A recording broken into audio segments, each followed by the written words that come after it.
Hi friends, welcome back to my channel where I share my sewing journey. It's a slow process, but I hope you enjoy it along with me. If you're into sewing, thrifting, or giving old fabrics new life, you're in the right place.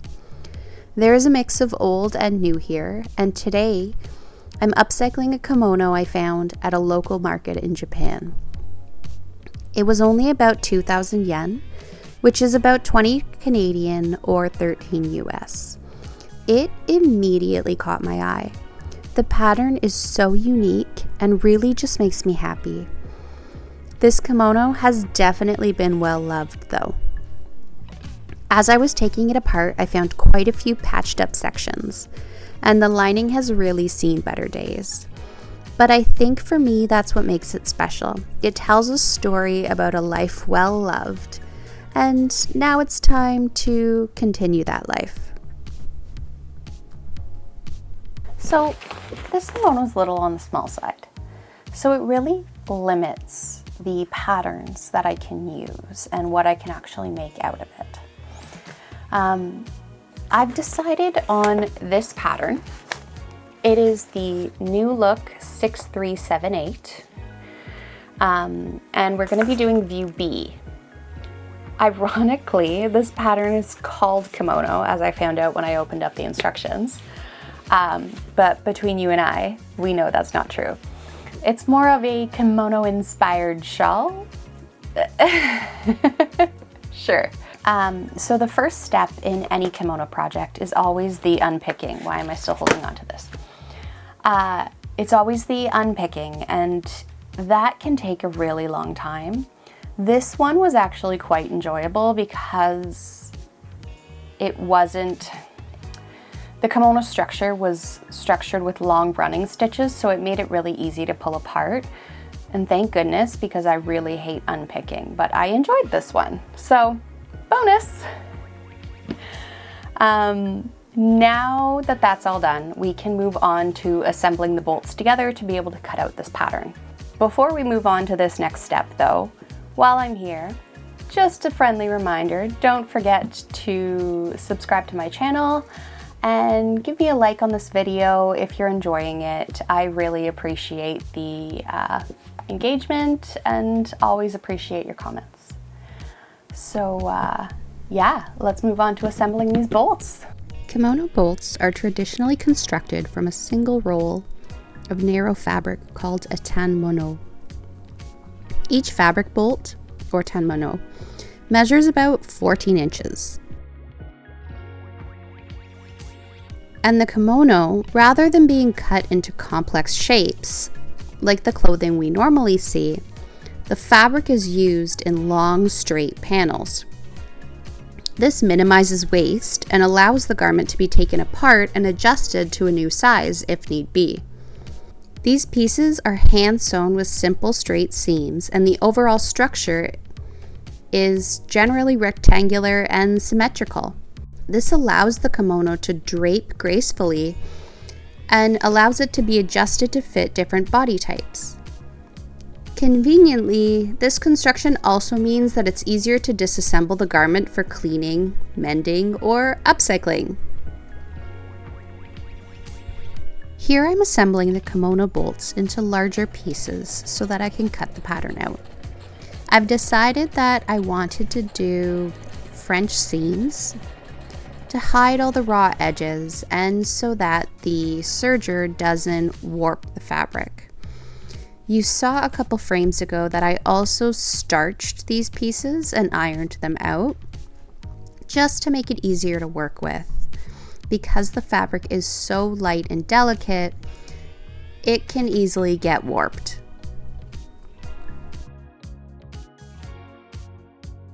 It's time to cut out the pattern pieces.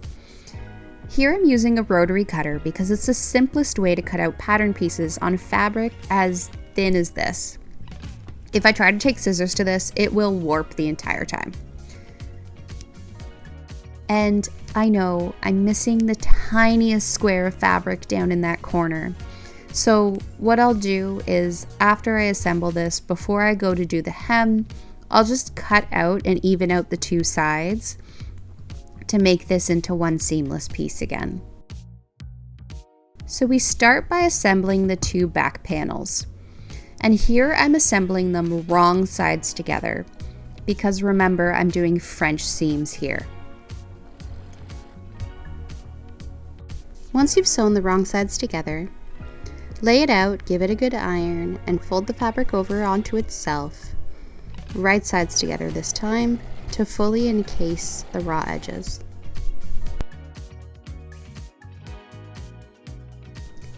Next, it's time to stay stitch the neckline.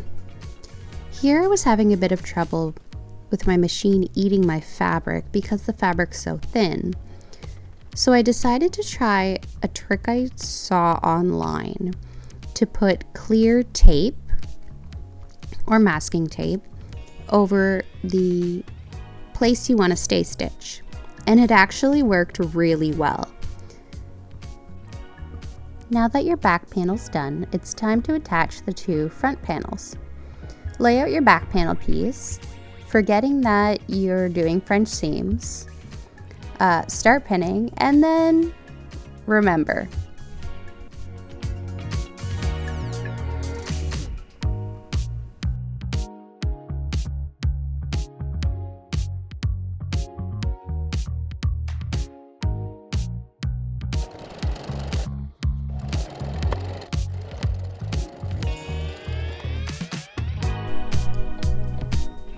So now that the front and back panels are attached, it's time to do the sleeves.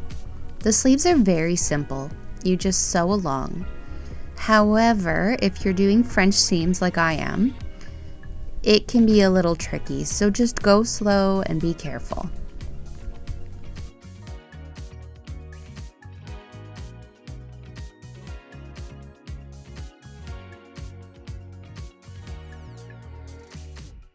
Once your sleeves are sewn in place and attached, it's time to do the side seams. You'll do the bodice side seam and the sleeve side seams all at once.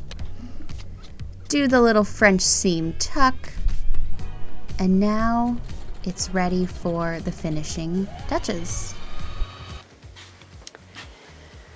So we're almost done. It's nice with the quick ones. It's just really satisfying. I promise you the next kimono project will not be quick. I have some very big plans in mind.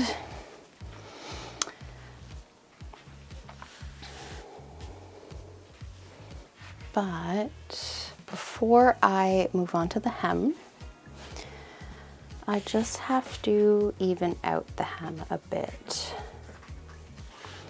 So as I was cutting this, there were a couple edges that weren't quite long enough, like under here. So I'm just gonna take a little rotary cutter to them. Might be a mistake, but whatever. While I'm doing this, I'm sure if you are following along with any of my shorts or on my Insta, you'll know that kimono patterns can have a really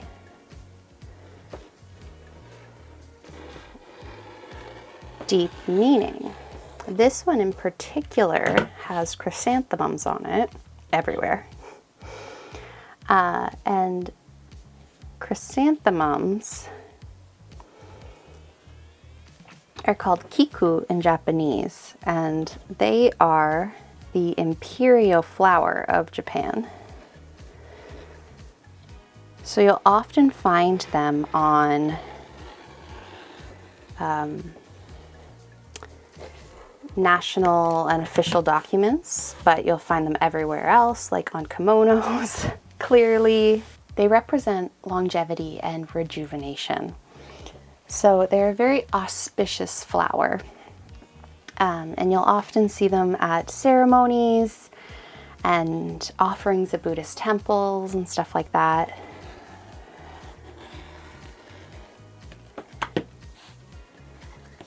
They are also, just as a side note, because I know this, one of the hardest flowers to tattoo.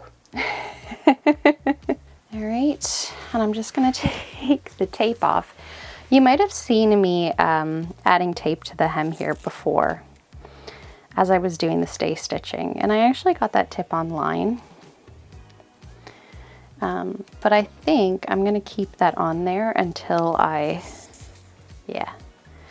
gonna keep that on there until I do the hem here, just to make sure that holds its shape. I'm just gonna try this on because why not? As I unravel my single fold bias tape. And hopefully I bought enough. I'm just gonna give this a good iron, and then get going on the hem.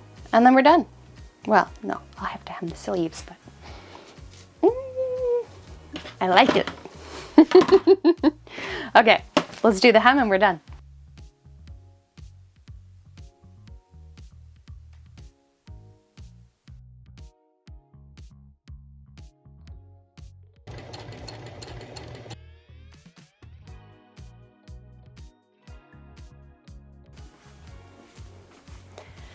So here she is, finished product.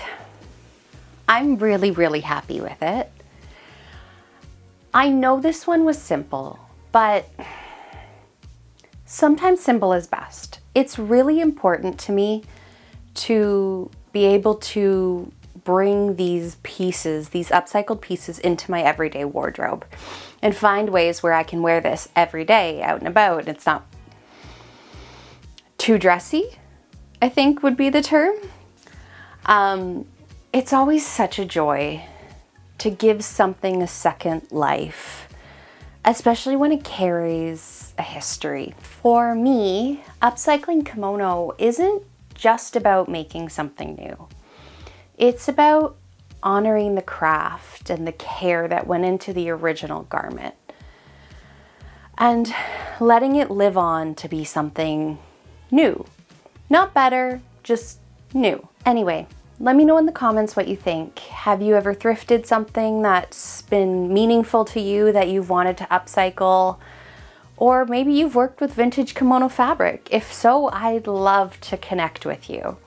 I promise the next one will be a little more complicated. I'm already working through some ideas that I'm really, really excited about and have absolutely no idea how I'm going to accomplish it. So that should be fun to watch. Bye, guys.